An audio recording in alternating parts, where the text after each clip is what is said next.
Stage 4 మోకాళ్ల అరుగుదలకి నొప్పి లేకుండా కీళ్ల మార్పిడి ఆపరేషన్ చేయబడును. Doctor Ramesh Gajula, endoscopic spine ortho surgeon and pain physician, పెనిషియా spine pain ortho and sleep center, Uppal, Hyderabad. మిత్రులందరికీ నమస్కారాలు. ఇవాళ దేశవ్యాప్తంగా అనేక రాష్ట్రాల్లో అణగారిన వర్గాల ప్రజలపైన, ప్రత్యేకించి దళితులపైన పెద్ద ఎత్తున దాడులు జరుగుతూ ఉన్నాయి. మొన్న జరిగిన మా పార్టీ జాతీయ కార్యవర్గము, కార్యదర్శి వర్గ సమావేశాల్లో వీటన్నిటిపైన కూడా దేశవ్యాప్తంగా పేద ప్రజలపైన, బలహీన వర్గాల ప్రజలపైన, దళితులపైన జరుగుతున్న దాడులపైన వివరంగా మేము చర్చించడం జరిగింది. అదేవిధంగా అటు తెలంగాణలో, ఇటు ఆంధ్రాలో, మిగతా రాష్ట్రాల్లో ఈ వెనుకబడిన కులాలకు ఇచ్చే రిజర్వేషన్ సౌకర్యం దానిపైన కూడా చర్చించడం జరిగింది. ఇటీవలనే తెలంగాణలో బీసీ సంఘాలన్నీ కూడా జేఏసీగా ఏర్పడి వారు రాష్ట్ర బంద్ను కూడా నిర్వహించడం జరిగింది. దానికి సంఘీభావంగా మన ఆంధ్ర రాష్ట్రంలో కూడా అనేక కార్యక్రమాలు జరిగాయి. ఇవాళ దేశవ్యాప్తంగా అట్టడుగు వర్గాల సమస్యలపైన జరుగుతున్న ఈ చర్చలను దృష్టిలో ఉంచుకొని సిపిఐ తరఫున ఈ సాంఘిక న్యాయం కావాలి, అణగారిన వర్గాలపై జరుగుతున్న దాడులను అరికట్టాలనే డిమాండ్తో నవంబర్ 18వ తేదీ నాడు దేశవ్యాప్తంగా నిరసన ర్యాలీలకు పిలుపునివ్వడం జరిగింది. ఇవాళ కేంద్రంలో అధికారంలో ఎన్డీఏ ప్రభుత్వము ఈరోజు అణగారిన వర్గాల పట్ల ఒక రకంగా చెప్పాలంటే వివక్షాపూరిత వైఖరి, సవతి తల్లి ప్రేమ చూపుతా ఉంది. కాబట్టి దాని పర్యవసానంగానే రోజు రోజుకి దాడులు పెరుగుతున్నాయని చెప్పి మా పార్టీ నిర్ణయించింది.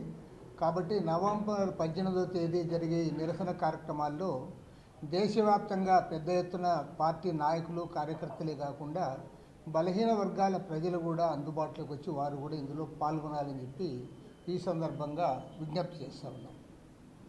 ఇక రెండవది, రాష్ట్రంలో మరి ఇప్పటికే తుఫానుతో తీవ్రంగా నష్టపోయారు. ప్రాణ నష్టం కొద్దిగా పెద్దగా జరగకపోయినా పంట నష్టము, ఆస్తి నష్టం మాత్రం విపరీతంగా జరిగింది. వేల కిలోమీటర్లు రోడ్లే పోయినాయని చెప్పి మేం చెప్పడం కాదు, ప్రభుత్వమే అంగీకరిస్తూ ఉంది. దాదాపు ముఖ్యమంత్రి గారు కూడా ఇవాళ పంట నష్టం వివరాలన్నీ కూడా సేకరిస్తున్నామని చెప్తా ఉన్నారు. దురదృష్టం ఏమంటే అది యాదృచ్ఛికమా లేదంటే ప్రభుత్వం యొక్క తప్పిదమా గ్యారెంటీ చెప్పలేం. కానీ ఇవాళ ఈ ప్రభుత్వంలో అన్ని వర్గాల కంటే అధోగతి పాలైన వర్గం ఏదైనా ఉందంటే అది రైతాంగమే. మిగతా వాళ్ళందరూ బాగున్నారు, సంతోషంగా ఉన్నారని చెప్పకపోయినా కానీ అందరికంటే ఎక్కువ శాపగ్రస్తులు మాత్రం రైతాంగమే. మనం చూస్తూ ఉన్నాం, ఇవాళ రైతులకు పంటలు పండడం కష్టమైపోయింది. పండిన పంటకు ఏ పంటకు కూడా గిట్టుబాటు ధర లేదు. టొమాటో పండిస్తే రోడ్లో పోసుకుంటున్నారు, ఉల్లిగడ్డలు పండించిన వాళ్ళు రోడ్లో పోసుకుంటున్నారు, చివరికి మామిడి పండించిన వాళ్ళు కూడా రోడ్డు ఎక్కి ధర్నాలు చేసే పరిస్థితి వచ్చింది. ముఖ్యమంత్రి గారి సొంత జిల్లా చిత్తూరు జిల్లా, తిరుపతి జిల్లాలో కూడా రైతులు రోడ్డెక్కి వారు ఇవాళ ఇది చేయాల్సి వచ్చింది. ఇంకా ఈ తుఫాన్ల వల్ల లక్షలాది ఎకరాల్లో పంటలు నష్టపోతూ ఉన్నారు. కొంతమంది ధాన్యం రాసులు కూడా గతంలో నష్టపోయారు. మరి వీటన్నిటిపైన కూడా ఎన్యూమరేషన్ చేయిస్తున్నాము, వాళ్ళందరినీ ఆదుకుంటామని ప్రభుత్వాలు నమ్మబడుతూ ఉన్నాయి తప్ప ఆచరణలో రైతాంగానికి వారు చేసింది మాత్రం నామమాత్రమే. ఇది నేను గ్యారెంటీ చెప్తాను. గవర్నమెంట్ స్పందించలేదా అంటే ముఖ్యమంత్రి గారు స్పందించారు, లేదా మంత్రులు స్పందించారు, అందరూ బాగుంది. కానీ వాళ్ళకి నెట్ రిజల్ట్ నేను అడుగుతా ఉన్నాను. రైతాంగానికి వాళ్ళకి అందిందేమి, మీరు ఏం అందజేశారు, వాళ్ళ కష్టాలు ఏం తీర్చారో దానికి వారు సమాధానం చెప్పాలి. కేంద్ర ప్రభుత్వం కూడా నిమ్మకు నీరెత్తినట్లుంది తప్పితే వాళ్ళ నుంచి కూడా ఏం పాత్రం లేదు. నేను ఒకే ఒక ఎగ్జాంపుల్ చెప్తా ఉన్నా, ఎందుకంటే నిష్పక్షపాతంగా చెప్పాలనుకున్నా. చంద్రబాబు నాయుడు గారు ముఖ్యమంత్రి అయిన వెంటనే విజయవాడలో వరదలు వచ్చినాయి. విజయవాడ నగరంలో వరదలు వచ్చి మొత్తం కుటుంబాలను ఇబ్బంది పడి వారంతా ఇదైన సమయంలో ముఖ్యమంత్రి గారు స్వయంగా వచ్చి జిల్లా కలెక్టరేట్లో 9 రోజుల పాటు ఉండి వారిని ఆదుకోవడానికి బస్సులోనే ఉండి ప్రయత్నం చేశారు. ఆ రోజు మేము కూడా సహాయ కార్యక్రమంలో పాల్గొంటున్న వాళ్ళు మేము స్వయంగా ఆయన దగ్గరికి నేను, మా ఎంపీ గారు అందరూ వెళ్ళి ఆయన ఆ రోజు మేము అభినందించాం, పక్కాగా అభినందించాము. ఒక ముఖ్యమంత్రి గారి స్థాయిలో ఈ రకంగా మీరు మంచి చేస్తున్నారు అని. కానీ ఆ రోజు ముఖ్యమంత్రి గారు ఏం చెప్పారు, ఒక సంవత్సరంలోగా బుడమేరు వరదలు లేకుండా చేస్తాం, దానికి అంతా కూడా ఇది చేస్తాను, క్లీన్ చేయిస్తాను అన్నాడు. ఇప్పుడు 16 నెలలు అయింది. కనీసం మొదలు పెట్టారా అని నేను అడుగుతాను. కనీసం కంప్లీట్ చేయకపోతే బుడమేరు వరదలు రాకోకుండా మీరు ఏమైనా చర్యలు చేపట్టారా? 10 రూపాయలు దాని మీద ఏమైనా ఖర్చు పెట్టారా? జస్ట్ మీరేం చేశారు? డిజాస్టర్ మేనేజ్మెంట్ ఫండ్స్ ఇవ్వమని కేంద్రానికి లెటర్ రాశారు, కేంద్ర ప్రభుత్వం డబ్బులు ఇవ్వాలా, మీరు మళ్ళీ బుడమేరు జోలికే పోలేదు. కాబట్టి నేను ముఖ్యమంత్రి గారికి నేను స్వయంగా విజ్ఞప్తి చేసేది ఏమంటే, మీరు మంచి చేస్తే ఖచ్చితంగా మేము బలపరుస్తాం, దాంట్లో అభినందిస్తాం, కానీ జరగడం లేదు. ఇవాళ క్షేత్రస్థాయిలో రైతాంగం తీవ్రంగా ఇబ్బందులు పడుతూ ఉంటే, కష్టాల్లో ఉంటే, అప్పుల్లో ఉంటే, బాధల్లో ఉంటే ఈ ప్రభుత్వం నుంచి మాకు ఆదుకుంటా ఉందనే భరోసా మీరు కల్పించలేకపోతా ఉన్నారు. కాబట్టి నేను కోరేది ఏమంటే, మీరు క్షేత్రస్థాయిలో వారికి ఇది చేయాలి. రెండోది ఇంకోటి కూడా చెప్పదలుచుకున్నా ముఖ్యమంత్రి గారికి. ముఖ్యమంత్రి గారు మరి పబ్లిసిటీ కోసం ఇట్లా చేస్తా అన్నాడా, లేదంటే ఆయన ఇది యాదృచ్ఛికంగా చేస్తూ ఉన్నాడా, లేకపోతే మంత్రులకు ఏమీ పని లేనందువల్ల ఇలాంటి పనులు పెడతా ఉన్నాడో నాకు అర్థం కావడం లేదు. సత్యసాయిబాబా జయంతి జరుగుతుంది, పాపం వాళ్ళు సత్యసాయి ట్రస్ట్ ఉన్నారు, వారిది వాళ్ళు ఎప్పుడు బాగా జరుపుకుంటారు. వాళ్ళకి ఎవరు గవర్నమెంట్ సహకారం కూడా అవసరం లేదు, కావాల్సిన గవర్నమెంట్కి 10 రూపాయలు ఇస్తారు వాళ్ళు. నీవు 6 మంది మంత్రులకు కేటాయించావు, దానికి 6 మంది ఎవరు అందులో హేమాహేమీలు, revenue minister, finance minister, health minister, 6 మంది మంత్రులు ఈ జయంతి కమిటీలో పోయి మీరు పని చేయండి అని అంటున్నావంటే దీన్ని ఓవర్ యాక్షన్ అనాలనా, లేకపోతే ఊరికే పబ్లిసిటీ పిచ్చా, లేకపోతే ఈ మంత్రులకి ఏం పని లేక ఊరికి ఇంట్లో గోళ్ళు గిలుకుంటే ఏమన్నా కూర్చున్నారా? ఇదే 6 మంది మంత్రుల్ని తుఫాను ప్రాంతాలకు పంపు, అక్కడ పోయి పని చేయమను, వాళ్ళకి బాధితులను కలవమను. ఇక్కడ ఏం పని వాళ్ళకే నేను అడుగుతా ఉన్నా. సత్యసాయి జయంతి జరిగితే 6 మంది మంత్రులు, సీనియర్ మంత్రులు అందరు పోయి అక్కడ పోయి ఉండాలని చెప్తున్నామంటే దీన్ని ఏమనాలి? పరాకాష్ఠకి చేరింది, పబ్లిసిటీ పరాకాష్ఠకి చేరింది. అవసరమా నేను అడుగుతా ఉన్నా. మీ అవసరమే లేదు వాళ్ళకి. ఒకవేళ అవసరం అనుకుంటే కలెక్టర్ గారు ఉంటారు, లేదా ఎండోన్మెంట్స్ మినిస్టర్ని మీరు డిప్యూట్ చేసినా కూడా సంతోషమే, దాన్ని ఎవరు తప్పుపట్టారు. అరే ఏం పనులే లేవు మంత్రులకు అన్నట్లు మంత్రులందరినీ తీసుకొని పోయి దాంట్లో మీరు పోయి ఆడు ఉండండి. సభ్య సమాజం ఏమనుకుంటుంది, పౌర సమాజం ఏమనుకుంటుంది, హేతువాదులు ఏమనుకుంటారనేది కూడా లేకుండా నువ్వు ఇలాంటి కార్యక్రమాలకు ముఖ్యమంత్రి గారు శ్రీకారం చుడితే అసలు ఈ ప్రభుత్వానికి మంత్రులకి ఏమైనా పనులు ఉన్నాయా లేదా జనంతో నేను అడుగుతా ఉన్నాను. పోయి ఆడిపోయి అన్నం వడ్డించుకుంటే నీళ్లు పోసుకుంటుంటారే మరి ఇళ్ళతో పోయి, లేదా ఇస్తర్లు ఎక్కేస్తారా మీరేమన్నా? అవసరమా? కాబట్టి ప్రభుత్వం యొక్క ప్రయారిటీస్ జనం పట్ల ఉండడం లేదు, పబ్లిసిటీ వైపు ఉన్నాయి. దీన్ని మేము పూర్తిగా తప్పుపడతాం.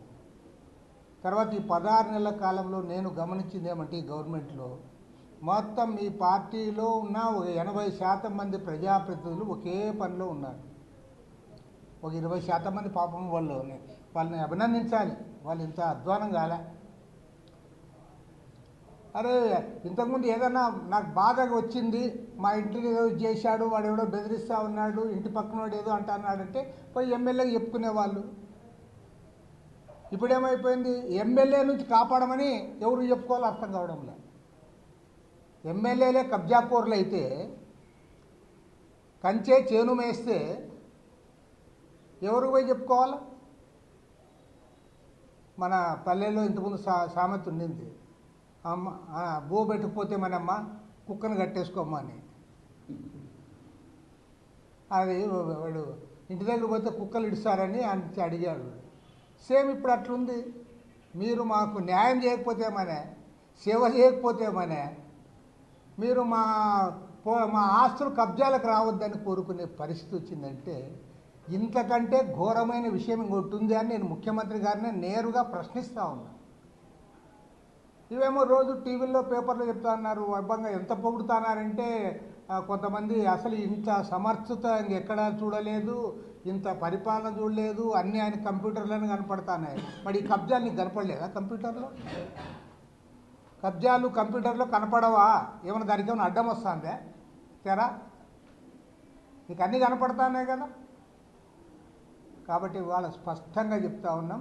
ఈరోజు సాయంత్రం మీటింగ్ కూడా పెట్టారు పాపంపేటలో. ఇంకా క్లియర్గా మాట్లాడతాం.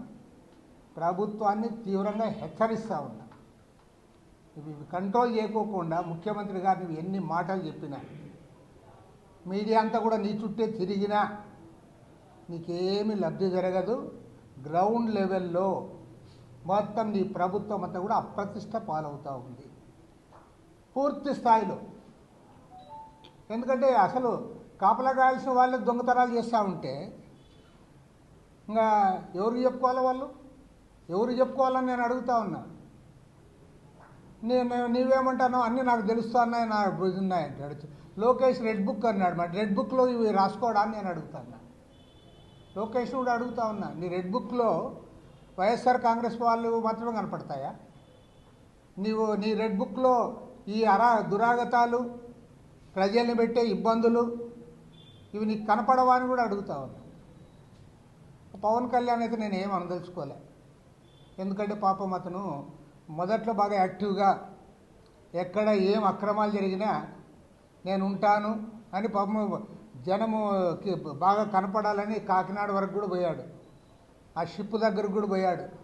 పోయి సీజర్ షిప్ అన్నాడు. ఏమంటే బియ్యం అంతా కూడా అక్రమ రవాణా జరుగుతుంది, దొంగ రవాణా జరుగుతుంది. మరి 16 నెలలు అయింది. నేను అడుగుతా ఉన్నా, మరి ఇప్పుడు వైఎస్ఆర్ కాంగ్రెస్ పార్టీ గవర్నమెంట్ లేదు కదా, వాళ్ళేమీ అక్రమ రవాణా చేయడం లేదు కదా. మీ గవర్నమెంట్ ఉంది కదా, అందులో నీ ఉప ముఖ్యమంత్రివి కదా. నేను ఛాలెంజ్ చేసి అడుగుతా ఉన్నా, ఒక్క బియ్యం గింజ ఏమన్నా తగ్గిందా అని అడుగుతాను. అక్రమ రవాణా, స్మగ్లింగు ఒక సంచి ఏమైనా తగ్గిందా? ఇప్పుడు కూడా పోతూ ఉన్నాయి. నువ్వు ఎక్కడైతే సీజ్ ద షిప్ అన్నావో అక్కడి నుంచే పోతా ఉన్నాయి. నువ్వేమన్నావు మరి? కనీసం సీజ్ ద లారీ అని కూడా అనడంలే, సీజ్ ద ఆటో అని కూడా అనడంలే, నువ్వేమనడంలే. కాబట్టి అంటే గప్షిప్ అయిపోయినావు అంతే. అంతకుముందు నువ్వు దేన్నైతే ప్రశ్నించావో అది ఇవాళ కొనసాగుతూ ఉన్నా, అక్రమాలు కొనసాగుతూ ఉన్నా, నువ్వేం మాట్లాడడంలే. కాబట్టి ఏమంటే ప్రభుత్వము అప్రతిష్ట పాలవుతూ ఉంది. ఇప్పటికైనా కళ్ళు తెరవండి. కంప్యూటర్లో ఇవి కూడా చూడండి. రెడ్ బుక్లో ఇది కూడా రాసుకోండి. వాటిని ఆపండి. మీరు ఆపకపోతే మాత్రం నేను చెప్తా ఉన్నా, వదిలిపెట్టే సమస్య లేదు. ఇక్కడి నుంచి అమరావతి వరకు కూడా వస్తాం. అమరావతిలో కూడా తిష్ట వేస్తాం. తెలుగులో ఫాస్టెస్ట్ న్యూస్ ఇప్పుడు కొత్త అవతారంలో 5 సెకండ్లోనే పూర్తి వార్తా సమాచారం మీ చేతిలో. సోషల్ మీడియా ట్రెండ్స్ మీ కళ్ళ ముందుకే live TV and voice search ఆప్షన్స్తో ఇప్పుడే డౌన్లోడ్ చేయండి. యాప్ లింక్ డిస్క్రిప్షన్లో ఉంది.